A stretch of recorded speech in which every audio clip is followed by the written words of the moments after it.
welcome to your first video. It's Unit 1, Matter and Energy. We're going to work on sections 1, 2, and 3 today. The first section deals with what chemistry is, and the official book definition of chemistry is right here on this little pullout. Chemistry is really the study of matter and how matter interacts. You can go ahead and record that in your notes. Section 1, there's fill in the blank. You should be able to follow along. Chemistry is the study of matter and its interactions. Little dry. In my mind, I want to share with you what chemistry really is. So, to me, chemistry is amazing, or I wouldn't be in this field.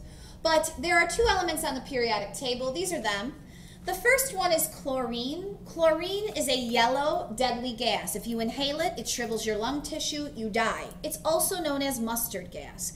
Its symbol is Cl. Sodium is on the other side of the periodic table. This is not sodium that's in your food. This is the element sodium, and its symbol is Na, and when you put it in water, it explodes, okay? So there's two elements there. Each of them will kill you, which is pretty crazy. And that's not what the amazing part is. The amazing part is if you put this gas inside that container, you create something. There's a chemical reaction, and you create something that your body cannot live without. Your body cannot live without the substance that they create. So separate, they'll kill you, but together they're necessary for your life.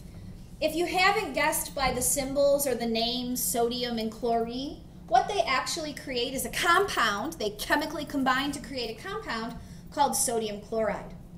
And yes, if you have too much of this, it's not good, but you need this in your diet. It helps you regulate your heartbeat, conduct your nerve impulses. If you don't have this, you will die.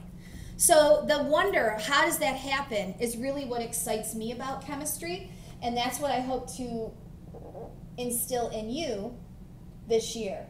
How does that happen?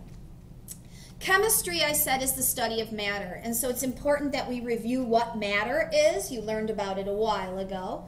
Matter is anything that has mass and takes up space, and the amount of space that an object takes up is its volume.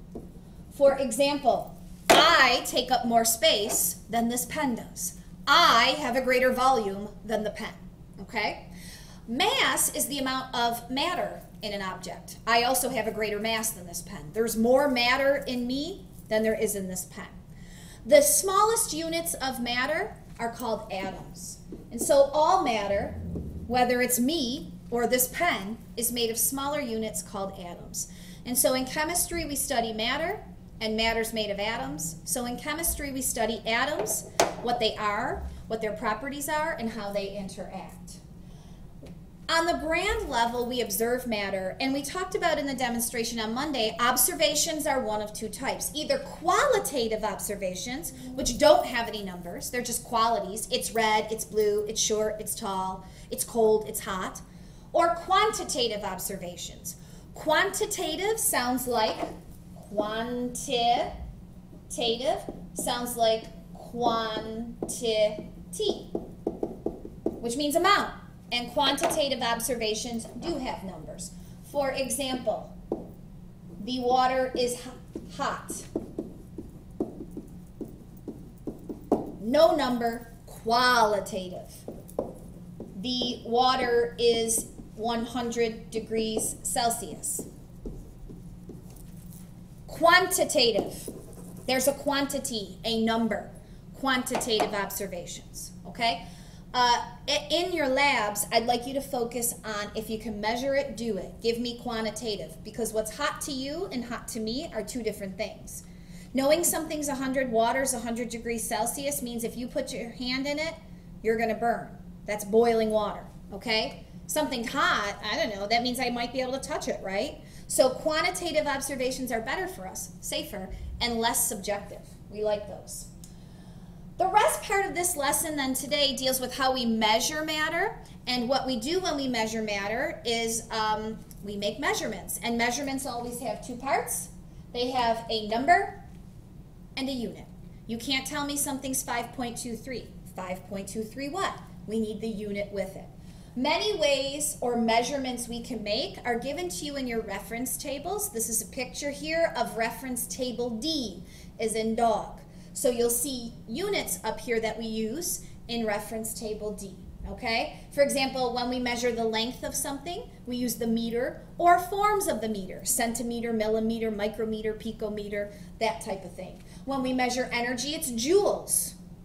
Joules, joules, or millijoules, kilojoules, centijoules, whatever, okay? These are typically our base units, meter, gram, joules, seconds, liters.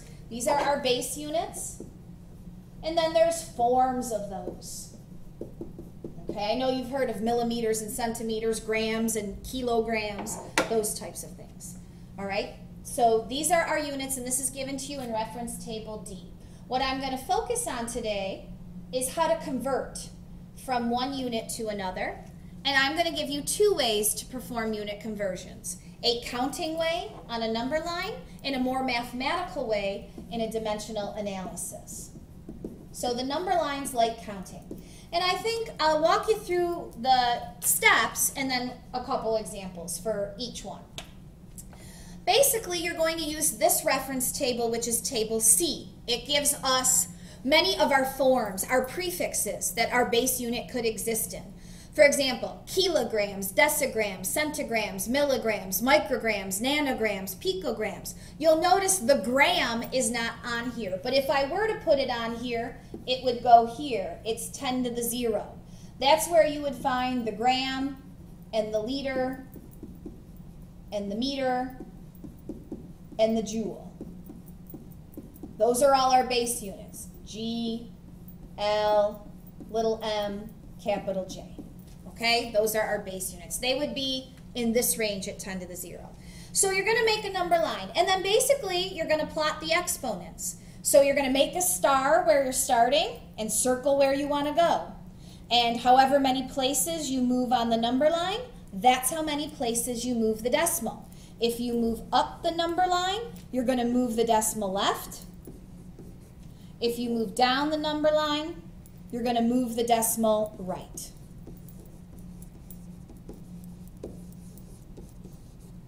Okay, that's it, period, done. Then you're converted.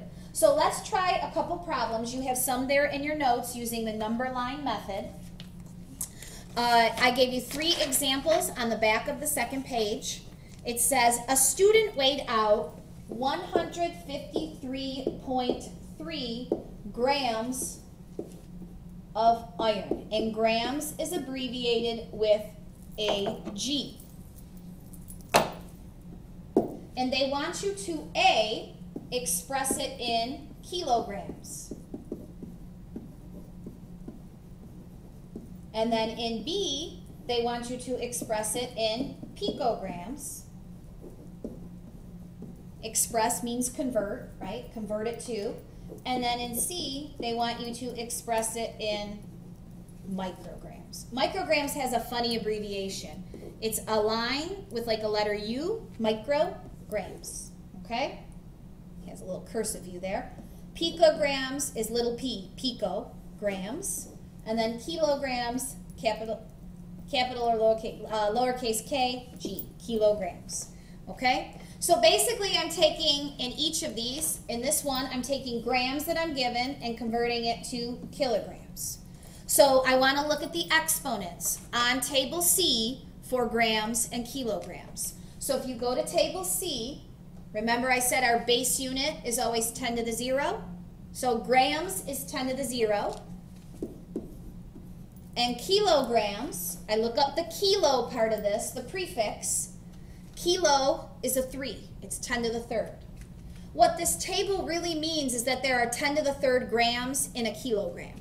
Okay, but for kilo, I'm gonna write 10 to the 3. So I just look at these exponents and I plot them on a number line. Now this time my number line doesn't have to be too big because I'm only going from 0 to 3.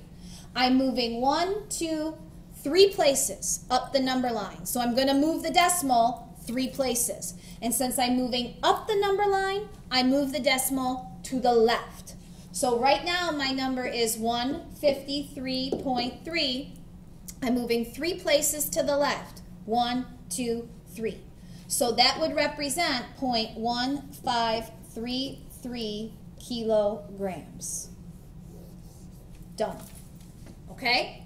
I'll repeat this for the picograms. So in letter B, let me get on a new page, I'm going from 153.3 grams to picograms. So I go to table C and I look up the exponents for the base unit. Remember, the base unit's always 10 to the 0, and the prefix. So I look up the little p, pico. And if you go to table C, you will find that picogram is 10 to the negative 12th. So I fill in 10 to the negative 12th here for pico. So this time my number line needs to be much longer because I have to go from 0 on one end all the way to negative 12 on this end, right? Let me make sure. Negative 1, 2, 3, 4, 5, negative 6, 7, 8, 9, 10, 11, 12. So I'm starting here at 0, and I'm moving 1, 2, 3, 4, 5, 6, 7, 8, 9, 10, 11, 12. I'm moving 12 places to the left, going down. If you move down the number line, you're going to move the decimal the other way. You're going to move the decimal to the right. Oh boy. So I have to take this 153.3 and move the decimal 12 places to the right. 1, 2, 3, 4, 5, 6, 7, 8, 9, 10, 11, 12. So this number, whatever that number is how many picograms there are in 153 grams. In the final example that I've given you there, I have 153.3 micrograms, and I am going to convert that to, I have 153.3 grams, and this time I'm going to convert that to micrograms. So I go to table C, and I look up my exponents. The base unit, gram, the one-letter symbol, is always 10 to the 0. I look up the micro on table C. If you look up micro on table C, you will see it's 10 to the negative 6th. So I plot those on a number line. 0, negative 1, 2, 3, 4, 5, 6. By the way, you're not always starting with the base unit. I just did in these examples. So I'm moving, obviously, 1, 2, 3, 4, 5, 6 places, and I'm moving down.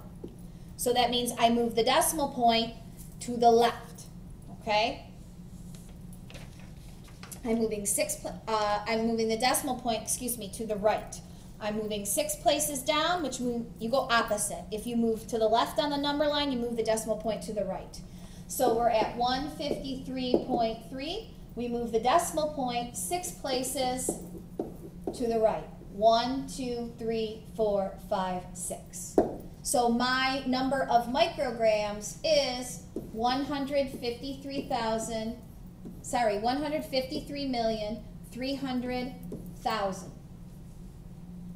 micrograms. That's my answer. Okay? We're going to be doing some more practice with this tomorrow in class, and in the next video I'll show you the second method of performing unit conversions, and you may choose to use whichever you'd like to use. If you're good with this, great. If you'd like a more mathematical way to do it rather than counting, you may watch the second video and choose to do it that way. Bye-bye. Have a great night. I look forward to seeing you tomorrow.